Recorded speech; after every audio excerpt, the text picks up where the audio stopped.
বিশ্ব অর্থনীতিতে দীর্ঘদিন ধরে মার্কিন ডলারের একচ্ছত্র আধিপত্যে ফাটল ধরতে শুরু করেছে। একসময় সারা বিশ্বের জন্য নিরাপত্তার প্রতীক হয়ে থাকা ডলার এখন অনেকের কাছে রাজনৈতিক অস্ত্রের মতো বিবেচিত হচ্ছে। বিশেষ করে দক্ষিণ বিশ্বের দেশগুলো ডলারের ওপর আস্থা হারাচ্ছে। কেন এমন হচ্ছে? এর পেছনে রয়েছে কয়েকটি গুরুত্বপূর্ণ কারণ।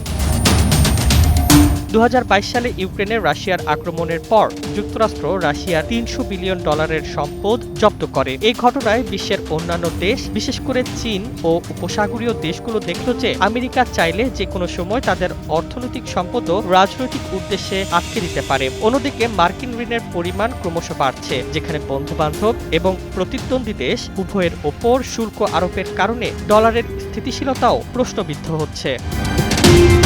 চীন ও মধ্যপ্রাচ্যের দেশগুলোর কৌশলও বদলে গেছে। আগে তারা তাদের উদ্ধৃত অর্থ মার্কিন সরকারি বন্ডে বিনিয়োগ করত, কিন্তু এখন আর তা করছে না। এতে মার্কিন ঋণের খরচ বাড়ছে এবং সাধারণ আমেরিকানদের ঋণের খরচও বেড়ে যাচ্ছে। এই পরিবর্তনের ফলে আমেরিকার নিষেধাজ্ঞা আরোপের ক্ষমতা কমতে পারে। যদিও মার্কিন অর্থনীতি ও সামরিক শক্তি ডলারের আধিপত্যকে এখনও ধরে রেখেছে, তবে যে কাঠামোগত কারণগুলো ডলারের শীর্ষস্থান নিশ্চিত করেছিল সেগুলো এখন উল্টো দিকে মোড় নিয়েছে। ফলে বিশ্ব অর্থনীতিতে ডলারের প্রভাব সংকুচিত হওয়ার সম্ভাবনা বাড়ছে।